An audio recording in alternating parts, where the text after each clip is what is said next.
Chers paroissiens, c'est aujourd'hui le 7e dimanche de Pâques qui est situé entre l'Ascension que nous avons fêtée jeudi dernier et la Pentecôte que nous fêterons dimanche prochain.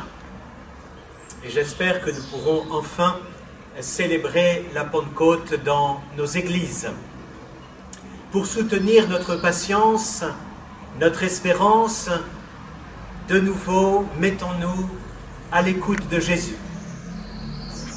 L'Évangile nous plonge dans sa prière, celle qu'il adresse à son Père avant d'entrer dans sa passion et avant d'entrer dans l'éternité auprès de son Père qu'il a envoyé. Sa prière, elle exprime avec une très profonde intensité le lien qui l'unit à son Père. Jésus ne vient pas de nulle part. Il ne s'est pas autoproclamé le Sauveur. Il a tout reçu de son Père, qui lui a donné pouvoir sur tout être de chair, comme il le dit lui-même dans sa prière.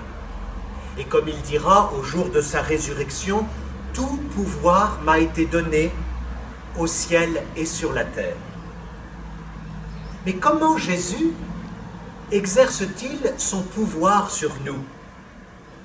Voilà qui nous préoccupe particulièrement quand on sait combien les détenteurs de l'autorité peuvent abuser de leur pouvoir. Son pouvoir, qu'il a reçu du Père, Jésus l'exprime par l'offrande totale de sa vie. La vie qu'il a reçue du Père de toute éternité, il la donne à tous ceux qui acceptent de la recevoir.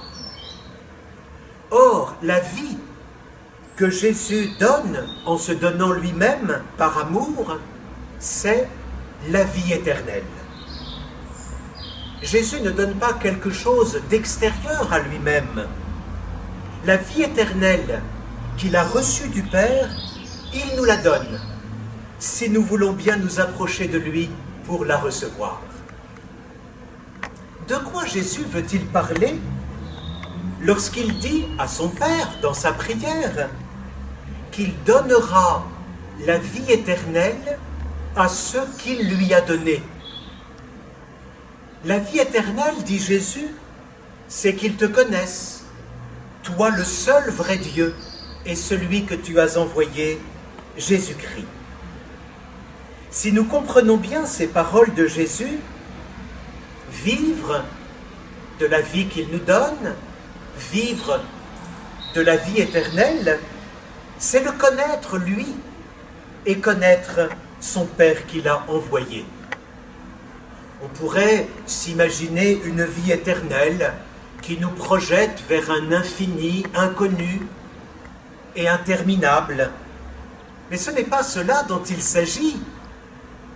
La vie éternelle nous fera connaître Dieu non pas d'une façon savante ou ennuyeuse ou interminable, mais d'une façon aimante, et je dirais même plaisante, à la manière de deux amoureux qui ne peuvent plus se passer l'un de l'autre, tout simplement parce qu'ils s'aiment et qu'ils en sont profondément heureux. Pensons à ces deux amoureux du Cantique des Cantiques. Ils sont attirés l'un par l'autre, et après s'être cherchés puis trouvés, la bien-aimée dit à son bien-aimé, « Mon bien-aimé est à moi, et moi je suis à lui. » Je crois que c'est cela, la vie éternelle, que Dieu nous promet. Notre âme pourra dire à Jésus, sans jamais se lasser, « Mon bien-aimé est à moi, et moi je suis à lui. » Tout comme Jésus dit à son Père dans sa prière, « Tout ce qui est à moi est à toi, et ce qui est à toi est à moi. » Alors regardons maintenant, dans la première lecture, la toute première communauté chrétienne de Jérusalem. Que fait-elle entre l'Ascension et la Pentecôte.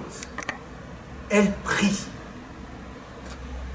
Tous, d'un même cœur, étaient assidus à la prière. Voilà l'Église telle qu'elle apparaît au tout début de son histoire. Voilà l'Église telle que Dieu la désire. Une Église unie, une Église qui prie, une Église qui attend l'Esprit. Une Église que l'Esprit s'apprête à envoyer en mission. À quelques jours de la Pentecôte, nous sommes encouragés par Jésus qui prie son Père. Nous sommes encouragés par le beau témoignage que nous donne l'Église des origines. Lorsqu'elle prie, lorsqu'elle supplie pour que l'Esprit vienne renouveler la face de la terre.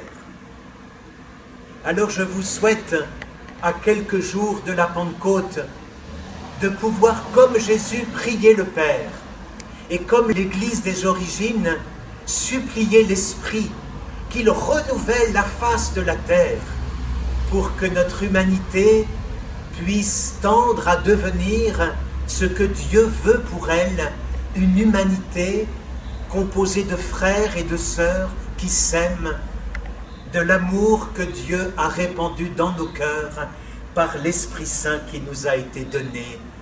Ce n'est pas une utopie, ce n'est pas un rêve irréalisable, c'est le projet de Dieu dans lequel nous sommes engagés et que Dieu est en train de réussir.